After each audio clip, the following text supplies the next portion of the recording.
साल 2025 का अगस्त महीना। पंजाब के एक छोटे से गांव नूरपुर में सब कुछ शांत था। मानसून अपने चरम पर था, लेकिन इस बार बारिश कुछ ज्यादा ही हो रही थी।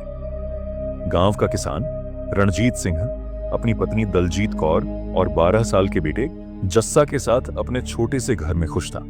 शाम को वे सब खाना खा रहे थे जब अचानक बिजली चली गई।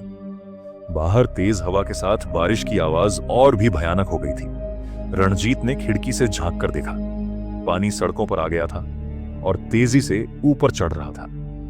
लगता है इस बार बाढ़ आ गई है, रणजीत ने चिंता में कहा। दलजीत डर गई। रणजीत जी, क्या करें, पानी तो घर में घुस रहा है। देखते ही देखते पानी दरवाजे से अंदर आने लगा। रणजीत ने बिना देरी किए कुछ जरूरी सामान, टॉर्च, माचिस और पानी की कुछ बोतलें ली और परिवार को छत पर जाने को कहा। वे जैसे तैसे सीढ़ियों से ऊपर चढ़े। नीचे पूरा घर पानी में डूब रहा था। चारों तरफ सिर्फ पानी ही पानी था। छत पर पहुंचकर उन्होंने देखा, दूर तक सिर्फ पानी का विशाल समंदर फैला हुआ था। गांव के दूसरे घरों की छतें भी मुश्किल से दिख रही थीं। रात भर वे उसी छत पर बैठे रहे। डर, अनिश्चितता और ठंड ने उन्हें घेर लिया था। यह उनकी जिंदगी की सबसे लंबी और डरावनी रात थी।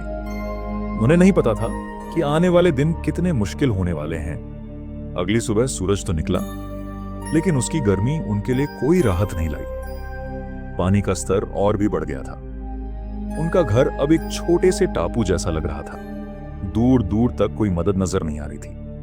रणजीत ने एक बड़ा सा बैनर लिया और उस पर लाल रंग से हेल्प लिखा और उसे ऊपर लटका दिया ताकि कोई हेलीकॉप्टर या नाव उसे देख सके।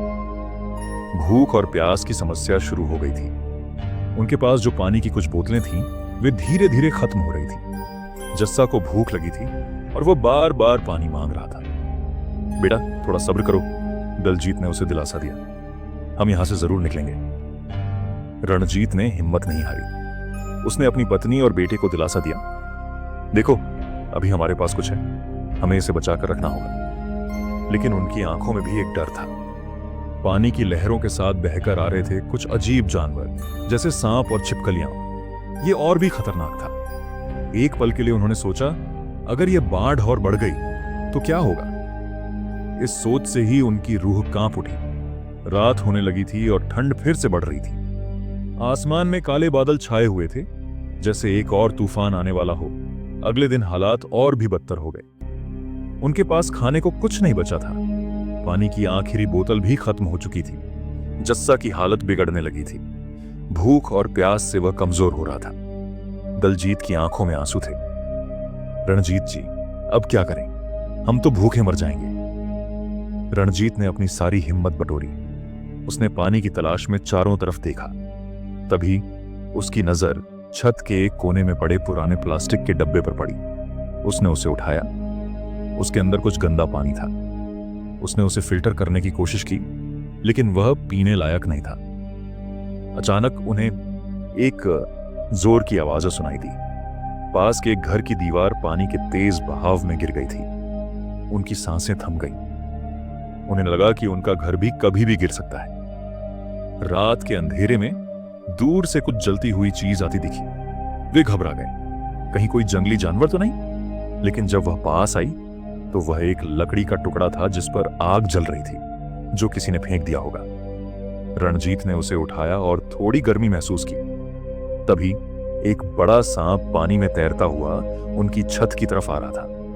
दलजीत चिल्ला पड़ी। सांप वापस मुड़ गया।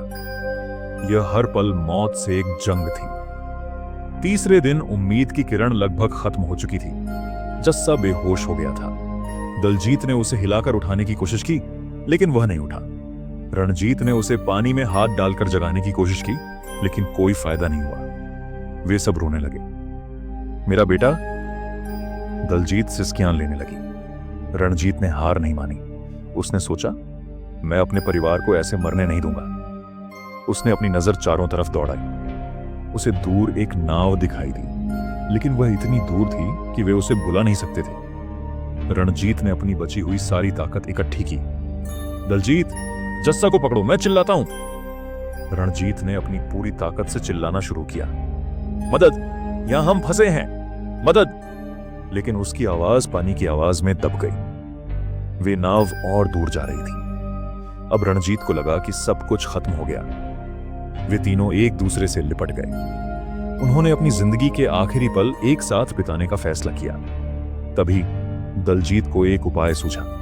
उसने अपनी लाल चुनरी को निकाला। उन्होंने उसे बांधा और जोर जोर से हिलाने लगे। दूर से वह लाल रंग एक सिग्नल की तरह लग रहा था। नाव पर बैठे लोगों ने उसे देखा। नाव उनकी तरफ मुड़ गई। नाव उनके पास पहुंची। उसमें बचाव दल के लोग थे। वे तुरंत ऊपर आए और जस्सा को फर्स्ट एड दिया। उसे ऑक्सीजन दी गई और पानी पिलाया गया। धीरे धीरे उसकी सांसें वापस आईं। रणजीत और दलजीत ने राहत की सांस ली। उनकी आंखों से खुशी के आंसू बह रहे थे। बचाव दल ने उन्हें नाव में बिठाया और सुरक्षित जगह पर ले गए। जब वे गांव से दूर जा रहे थे तो रणजीत ने अपने घर की तरफ मुड़कर देखा। उसका घर अब भी पानी में डूबा हुआ था, लेकिन उसने अपने परिवार को बचा लिया था। वे कैंप में पहुंचे, जहां और भी लोग थे। उन्हें खाना और पानी दिया गया। जस्सा की हालत अब ठीक थी। वे तीनों एक दूसरे को देख रहे थे। वे मौत के मुंह से वापस आए थे। इस घटना ने उन्हें एक बात सिखा दी थी, जब सब कुछ खत्म हो जाए तब भी उम्मीद नहीं छोड़नी चाहिए। असली ताकत हिम्मत और एक दूसरे के प्रति प्यार में होती है। इस भयानक अनुभव ने रणजीत, दलजीत और जस्सा को पहले से भी ज्यादा मजबूत बना दिया था। उन्होंने समझ लिया था कि जिंदगी में सबसे कीमती चीज पैसा या सामान नहीं, बल्कि परिवार और एक दूसरे का साथ है। यह कहानी हमें सिखाती है कि मुश्किल समय में एकजुटता और हिम्मत ही हमारी सबसे बड़ी ताकत है।